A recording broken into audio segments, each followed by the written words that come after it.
Nicole's a senior infrastructure engineer at the Lego Group and has been working as an infrastructure and DevOps engineer for over 4 years, mostly as an IT consultant helping teams of all sizes get their services into AWS.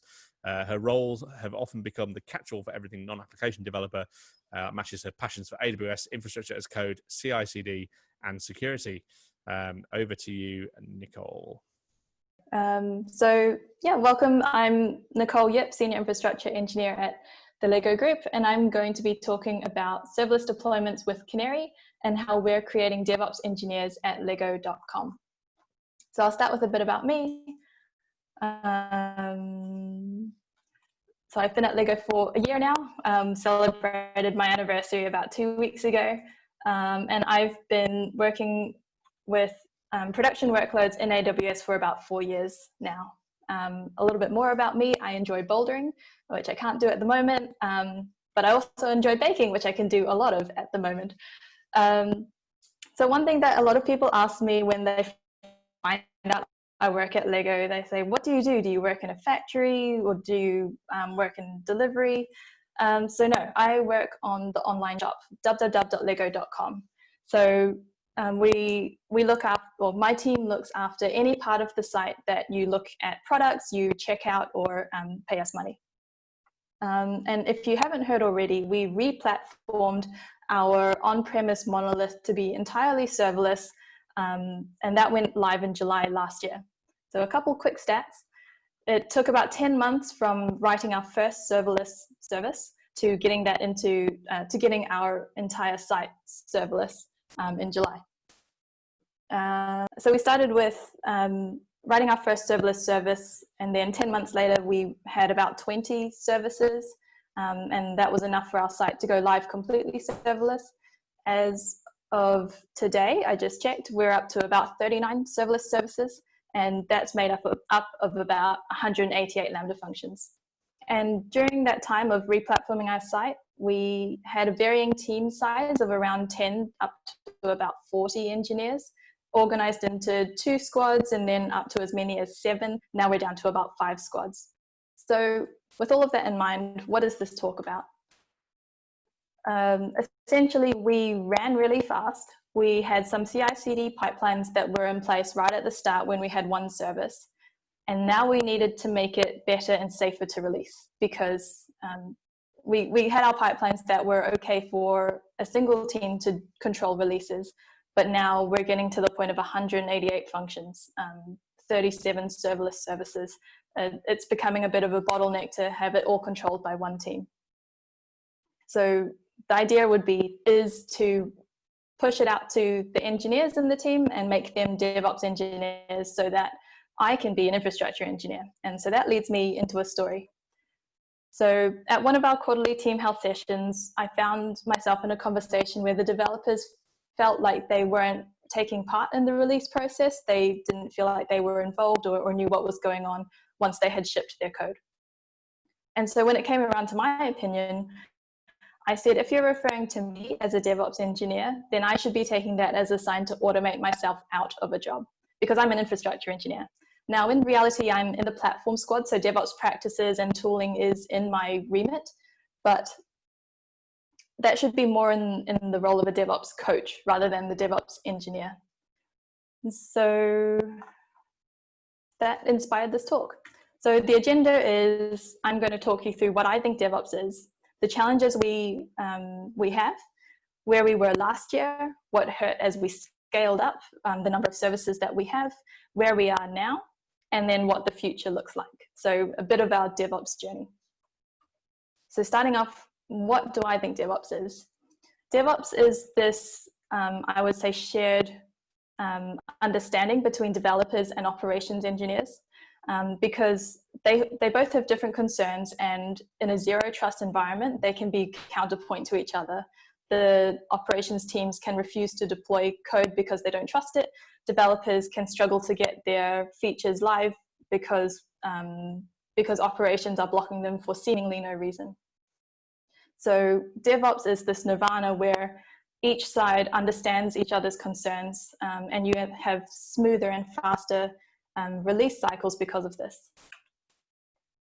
I think it's a mindset, but a mindset doesn't really a mindset doesn't help if you don't have the tooling and processes to help with the streamlining of concerns. It also exists through people and culture, because you can put the tools in place, everyone can have the mindset, but if there's no trust, the teams are still going to block each other. So what we focused on is the enabled by tooling part, because yes, we can get the mindset in place. We've got these keen engineers that want to take part in releasing, but there's no point in giving them access to do all of this and then having them trip over themselves and immediately break production. So we started with looking at the tooling. Let me see what's next. So what do I think a DevOps engineer is? A DevOps engineer is an engineer who has an end-to-end understanding of the DevOps lifecycle, and who actively implements and updates tools and processes to streamline the release process while satisfying all concerns. So the while satisfying all concerns part is the important part. It's not at the expense of safety and reliability of releases, and it's also not at the expense of implementing new features that could be risky. You need to streamline the concerns so that these new features go through a testing process, and all of the concerns that operations would normally have are pre-checked in an automated way, so you can have releases happening fairly quickly. So I mentioned the DevOps Lifecycle. This is the DevOps Lifecycle, and it's an image you will see anytime DevOps is mentioned, and so I thought I must make no exception. It essentially covers the two types of tooling pipelines that you'll often hear in DevOps. The first one being continuous integration, and that's where developers are writing their code, merging it, and the idea of the continuous is that it's a lot safer to release smaller chunks of code, or I should say merge smaller chunks of code frequently, and avoid any big merge conflicts and big bang releases. Continuous deployment or delivery is the same principle but applied to releasing the code. So once you've merged into the main trunk where all the code is, you have to then get it out to production. So continually doing that in small releases is a lot safer than if you ship a big chunk of code and go for a big bang release. So tying that to the DevOps lifecycle, the integration pipeline is broadly the planning, coding, building, and testing. And then the deployment pipeline is the right-hand side, where you're doing the release candidates, deployment, operation, and monitoring. So I'm going to take you through the constraints that we had at the time, because DevOps is a mindset similar to Agile. So there's a whole range of tools in your toolbox, and the tools that you pick are entirely dictated by your set of constraints. So our constraints are these. We have a monorepo. We actually have two monorepos. We have a front-end and a back-end monorepo. So the one that I'm going to be talking about is our back-end monorepo, as that one is entirely Lambda-based. It's got all the serverless services there. Our front-end monorepo is also serverless, but it's based on ECS on Fargate. So the deployment pipeline is slightly different, and we've done a bit of work to align the two pipelines, but I'm just going to focus on the back-end one for simplicity. For both monorepos, we use trunk-based development. That means we have no long-lived feature branches, bug release branches, or anything of the sort. All bugs, all features are all merged into trunk, and we only deploy from trunk. If anything breaks the deployment pipeline, we can't release, and it has to be fixed immediately. Another principle we follow is each service must be able to be released independently. So that's a bit of a problem when you have monorepo on the same slide, because you're essentially saying a monorepo has all the code for your services. When one is changed in a PR, I need to be able to identify which service was changed and make sure that is the one that's deployed.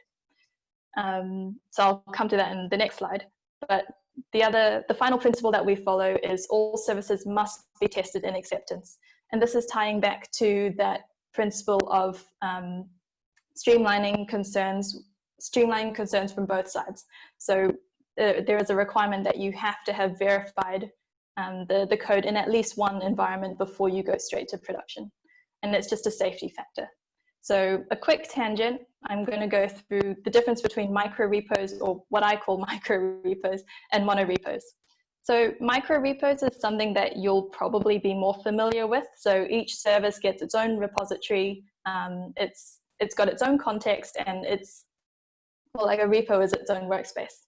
There is a unique SHA per each version of the service, and it's a lot of tooling is built to support this. I guess one challenge with microrepos is if you have lots of different microrepos in the same system, how do you test everything together? Your build system will need to check out lots of different shards from lots of different repos, build them to your AWS environment, and then you have a complete environment you can start testing in. It's not impossible, it's scriptable and fine. So, and it's actually supported by most tooling. One example is the GitHub releases page. So if you have a single service in a repository, you can tag, you can create tags that signify releases, and the release page is then has the context for your service. So you know that it's all of the tags on there are for that service that's in that repo. Contrasting that with monorepos, it means that all services, all build tools, all libraries, all docs are in one repository. We use Yarn workspaces and Learner to create this concept of workspaces within the monorepo. So each of our services have a package.json that lays out all of the dependencies, and Learner uses that to determine if you make a change, what are the affected packages off of that. The problem is, when you make a commit, so one SHA, all services at that point in time are represented by that SHA. So you can't have a single version or a single SHA that represents a version of a single service, because it represents the entire monorepo at that point in time. So the challenge we run into is, how do you test things independently? How do you identify what was changed so that you can test just that part? And that leads us to custom tooling. If you have a look at Google or Facebook, they famously have monorepos across their entire company, and anything you read about them it tells you that they have created their own custom tooling to deal with these issues, and they've actually open sourced a subset of them as well, and they support various languages. But for us, we're relying on Learner and Yarn workspaces. So that was my brief tangent. So let's port back to July last year. We were just about to go live with our 20 serverless services. We had pipelines that were working. They worked with one service, they worked with 20 services. And so I'm going to show you what it looked like at that stage. And then I'll go through the pain points that we started encountering as we scaled up the number of services we had. So let's start with integration. The way that we go from a feature all the way into merging that code and getting it ready for release. So we use Jira to plan our backlog, and then when a feature comes in to Jira and a developer picks up their ticket, they create a branch. This branch is only meant to live for as long as the ticket is being worked on, and then it is merged into develop, or the trunk. We use the serverless framework to define our serverless services. And while a developer is working on a ticket, we have a playground, or an AWS account that we call Playground, that the developer can deploy to test out their function in a live AWS environment. Once they're happy that the service changes or the new service that they've created is good to go, they'll raise a PR in GitHub. This triggers some automated workflows in CircleCI that we call our integration workflows. And it does two things in parallel. It runs integration tests if they're defined, or it tries to at least package the service to make sure that it will deploy okay. We also have some static tests like unit tests and linting and all of that to make sure our code quality stays high, above a certain threshold. And so at that point in time, once the pull request has passed all the checks, has been approved by a developer, it can then be merged into develop. That then kicks off our deployment pipeline, which I'll go through in a second. But I had a nice animation with all of the arrows going and everything, but you can see everything straight away. I guess you can see my cursor. So when a developer picks up a ticket, they work on a service. that is affected by their ticket, they can deploy as many times as they like to Playground. And once they're happy with it, they raise a PR in GitHub. So what I've represented in this GitHub PR box is our monorepo of several services in the same repository, but maybe you've only changed one service. Back in July, we couldn't tell the difference between, or we couldn't tell which service had been changed when a PR was raised. So we would trigger off all of the unit tests, all of the integration tests, and package all of the services the minute a PR was raised, the minute a commit went into the PR. Since then, we've managed to improve the process. We now have Learner and Yarn workspaces. And so we can detect that if your commit has just changed service B and there's no other services that depend on it, only the integration test or the packaging will happen to that service. So we've saved a bit of time for our developers, a bit of processing power on CircleCI, and just made it all a bit more efficient. So once all the checks have passed, once you've had your approval on the PR, then you can merge into develop. And this kicks off the creation of a release candidate, and this is the start of our deployment pipeline. I've got some notes here that CircleCI will run unit tests, integration tests again. It will deploy to QA. So QA is another AWS account, another environment that we have. And then it will also make a post to Teams. So these are all hidden because they don't add much. This is the post to Teams that developers can look at. And so if they're watching this Teams channel that we've called DevOps, it will say, okay, the PR that you just merged, I've successfully deployed it to QA. You're ready to start testing and making sure that it still works after the automated deployment. So moving into the deployment pipeline, the way that we release is through CircleCI. It's our automation/orchestration tool. We have workflows set up to deploy to each of our different environments in CircleCI as well, so that takes care of our deployments. Once we've deployed to production, it's all operated in AWS. All of our serverless services are hosted there, and this is where it gets in front of users. You can start shopping and seeing these new features on the site. Behind the scenes, we monitor using New Relic and PagerDuty. So New Relic has all of our metrics and like live user monitoring to make sure that our response times are staying within a certain range, that our error rate is fairly low. And PagerDuty will alert the on-call team, or like the on-call team within our team, to respond to any alerts in real time. I'm going to focus on the release and deployment steps in this webinar because that's where the main changes that we made happened. So very quickly, our deployment pipeline consists of 3 environments: QA, acceptance, and production. QA is essentially a landing zone for all PRs. We have browser tests that run every hour to make sure that we pick up any issues for specific browsers as soon as possible. We then have an acceptance environment, and only release candidates are deployed here. So when we're ready to do an acceptance release, we'll take the SHA that went into QA, push it to acceptance, run our regression tests, our end-to-end tests. We're essentially testing the deployment steps to make sure that there's no outages, there's no interdependencies between services that have changed at the same time or similar times. And then once all that's been sorted out, once QA is happy with it, we will deploy to prod. And so we can only release to production if the candidate has passed testing and acceptance, and we have a check that it went through acceptance as well. And also we only deploy to production if there are no live incidents or product launches scheduled. So what's next? Okay, I've got a little animation of what it looks like from a developer's perspective on how do you go from QA to acceptance. So developers will first talk to the QA team and say, hey, I've merged my PR, it's ready to be verified in acceptance. The QA team would then talk to the infrastructure team to say, asking for us to deploy that candidate to acceptance. And back in July, we would push a Git tag to CircleCI, which would trigger the flow to deploy that particular service to acceptance. And then that would happen for all development teams going to QA, then going to infra, and us deploying it. It was a similar story for acceptance to production. So the QA team, having signed off the service in acceptance, will say, okay, Infra, we're ready for this SHA, for this service to be pushed to production. We would then push a Git tag, trigger a CircleCI workflow, and then that service will be deployed to production.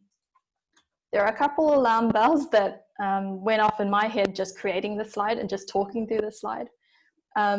Essentially, we have one team that is responsible for releasing services. And there is some safety in that.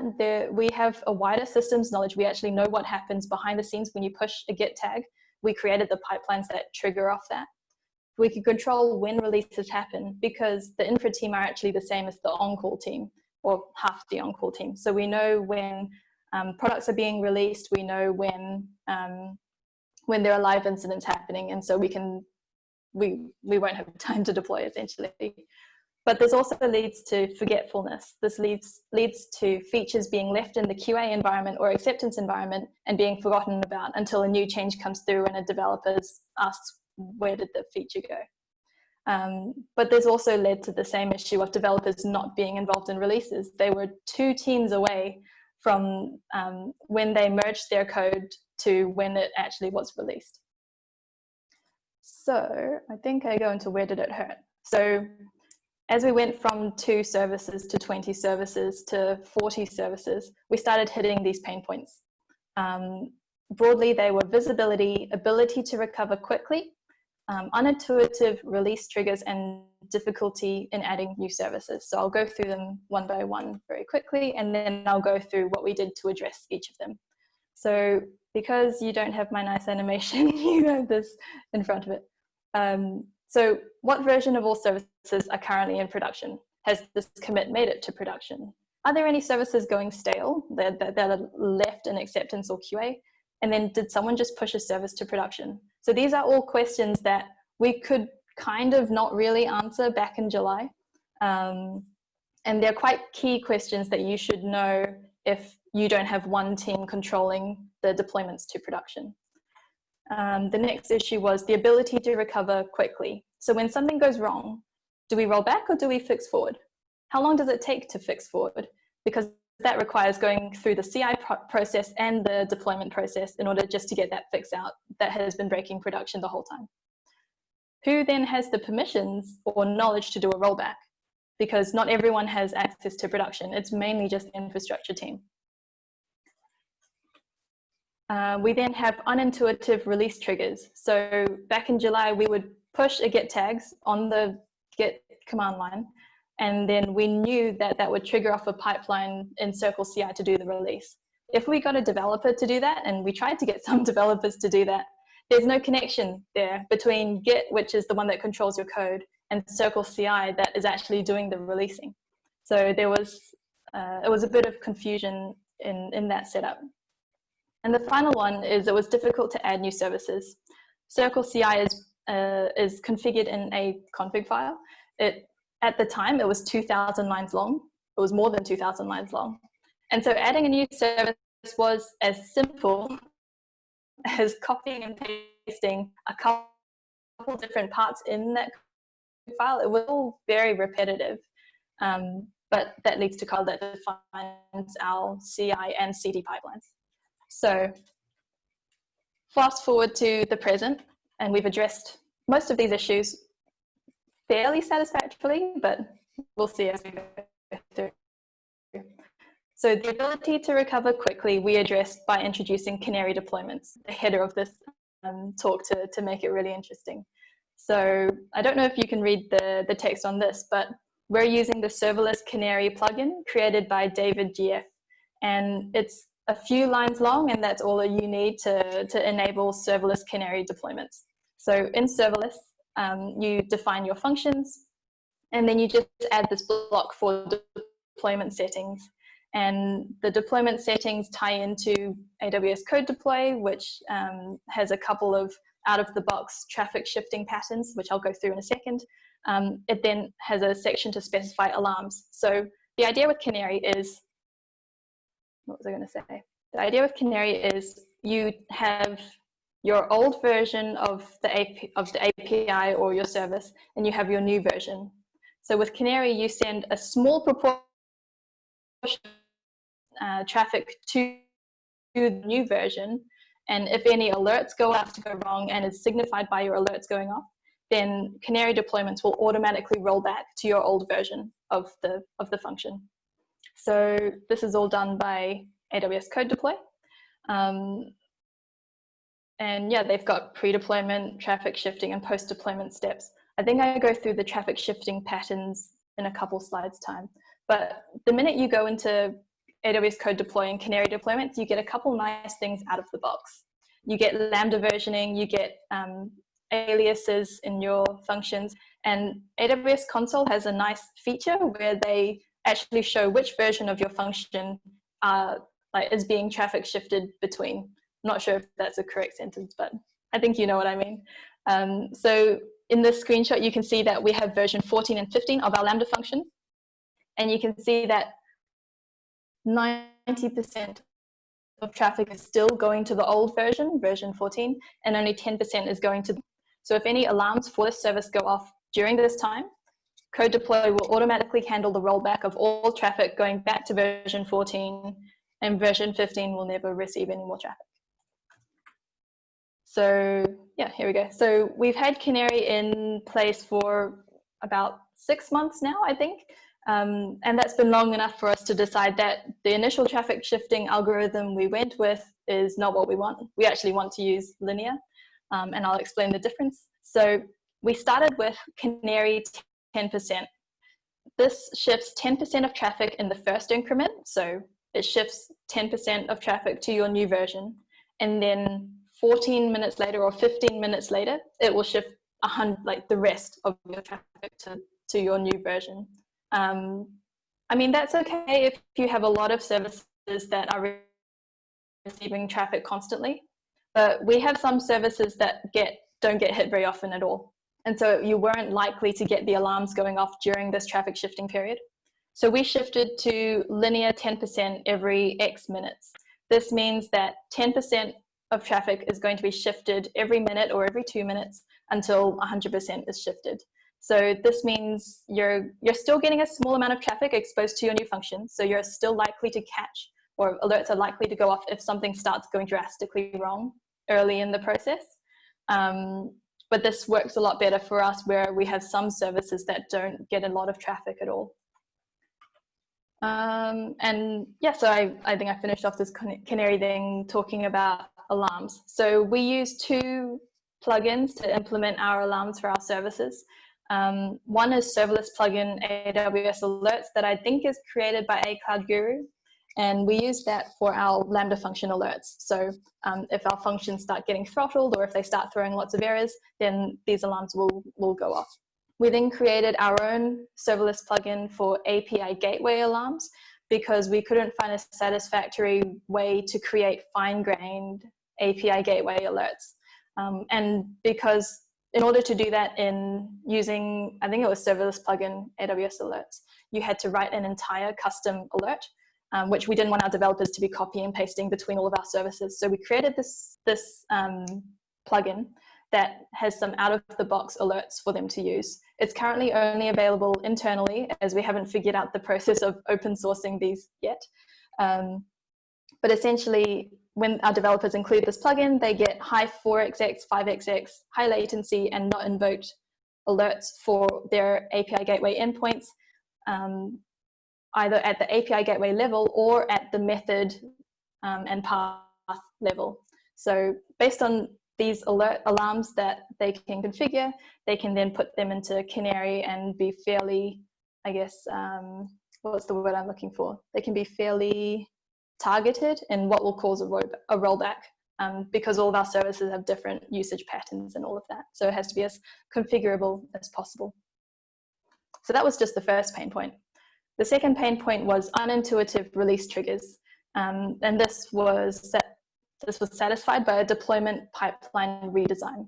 So before we were triggering releases by pushing a git tag, and there was no connection there between git and CircleCI / the thing that was doing the releasing. So what we have now is we've taken all of those pipelines that were in CircleCI and we've linked them all together with hold steps. And it essentially looks like this. The 3 boxes on this slide are our acceptance release workflow. So when you, I think it's the acceptance one. Yes, no, it's the QA one. So when you merge your PR, we run unit tests, we run linting, we then run our selector script, which is the learner Yarn workspaces script to detect which service has changed based on the change that you committed. It then kicks off the specific workflow for that service that will deploy it to QA. So it will build unit tests, deploy to QA, and then it will trigger the acceptance workflow. But the acceptance workflow starts with a hold step. So you've now got this pipeline ready and waiting, and all a developer or a QA engineer needs to do is go into CircleCI, click on this release approval button, and that will it will trigger off the acceptance deployment pipeline. And that means you don't need to be thinking about pushing a git tag for this service name. You can see that the pipeline is waiting to be run. The QA team know what's going to come through. They can allow it through, and that will deploy the service to acceptance. Once it's deployed successfully to acceptance, we then trigger the production deployment pipeline. But this starts with a hold step. So once QA, our testing team, are happy with the service, they've tested in acceptance, and they're ready for it to go to production, they don't have to talk to Infra to push a tag and have that release go through. They log into CircleCI, they click on the prod release approval button, and that will allow, that will kick off the deployment of the service, of that version of the service to production. And as you can see, there is the user's image and their details all get recorded in that release approval step. So we do know if someone is going in to release a service, we know who did it. But yeah, this removes that that discrepancy between my code committing tool and the deployment / orchestration tool. You're in CircleCI doing the allowing the releases. So this also links back nicely to GitHub. Remember, we do have a monorepo. So when you go into code commit history, you can look at a particular commit, look at the checks that were triggered off that commit. And based on the workflows that are running or have run against that commit, you can see which service was changed for this commit. But because it's a monorepo, the commit above could be for a different service. The commit below is definitely for a different service.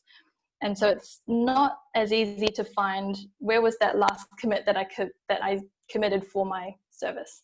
And so that leads into the visibility pain point. We created a deployment dashboard. So we called it Mission Control, and it's just a Next.js static site hosted in S3. We have data sent back from our deployment pipelines into S3 that essentially say, this service went to acceptance at this point in time. This service is now ready to go, completed the acceptance pipeline, it's ready to go to production. And so it updates the state of the dashboard based on those.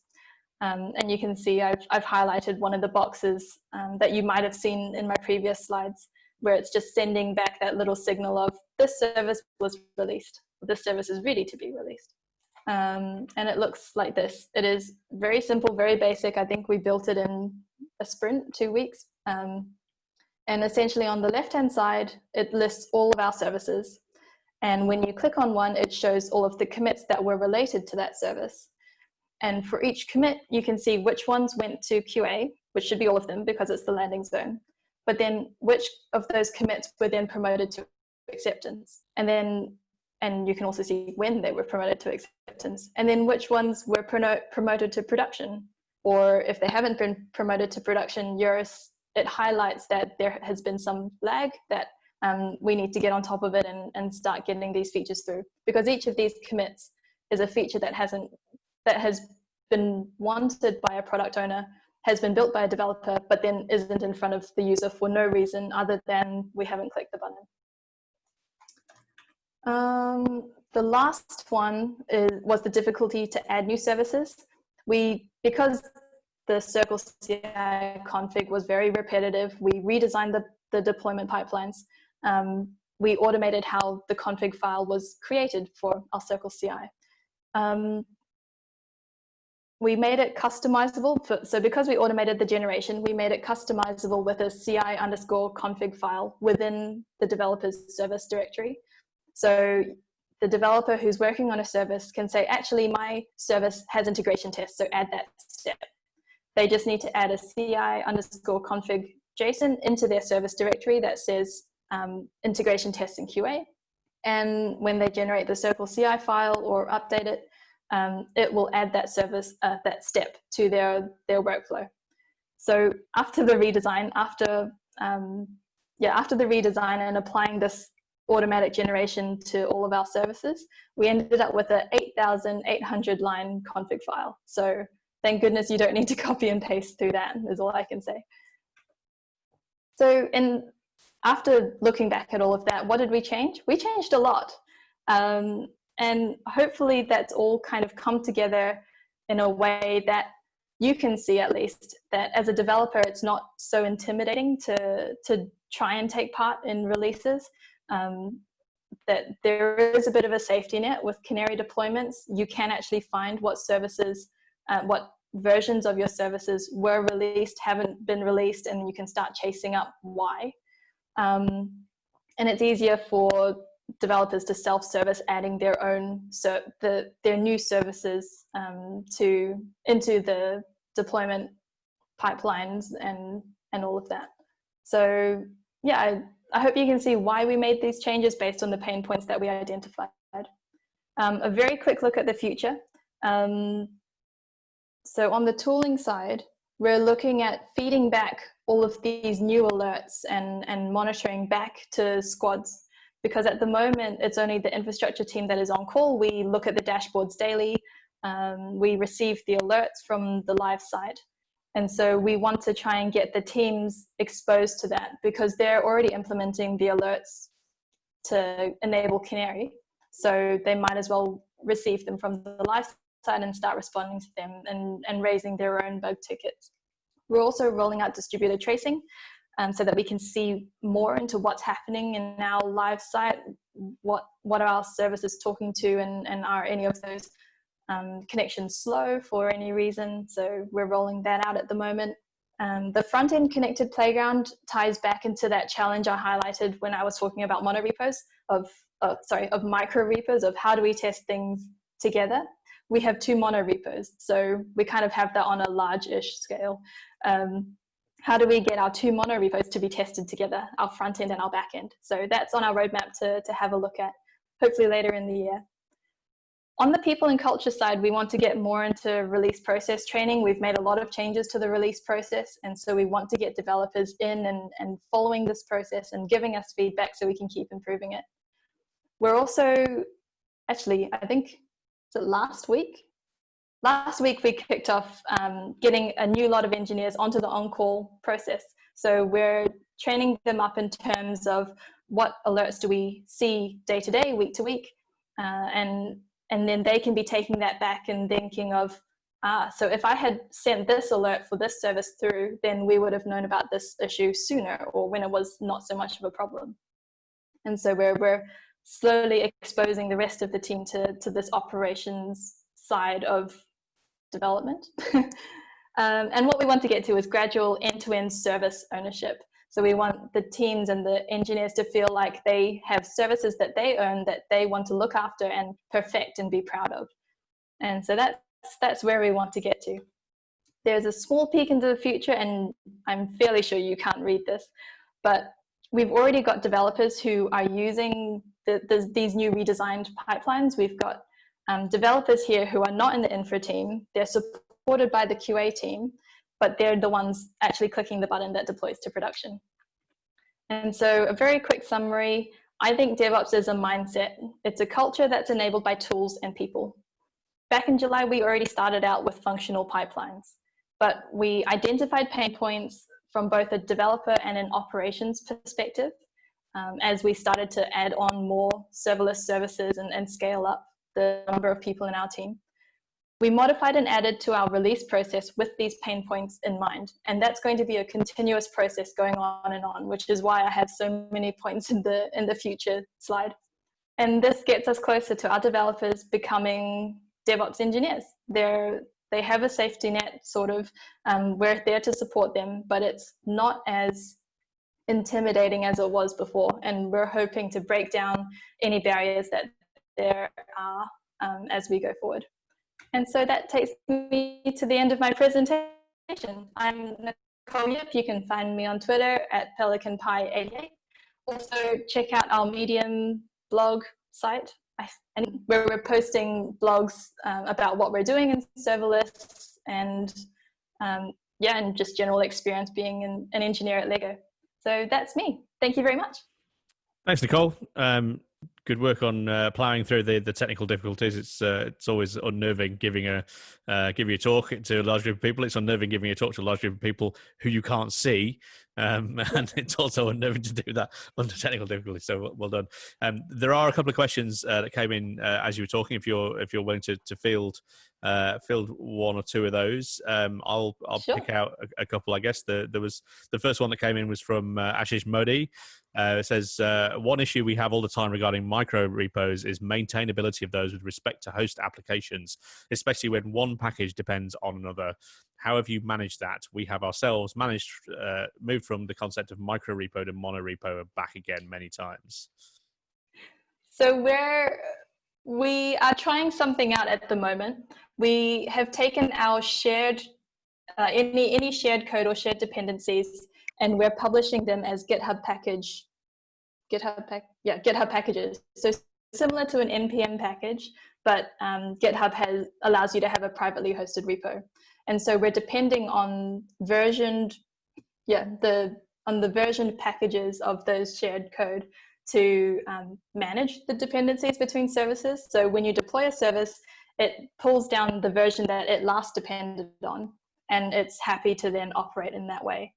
But then the reverse is also true, that if you change a dependency, you don't trigger all of your other services to then be deployed as well, and then have to go and release all of them. So I hope that answers that question of we're using GitHub packages, which is similar to NPM packages for shared code.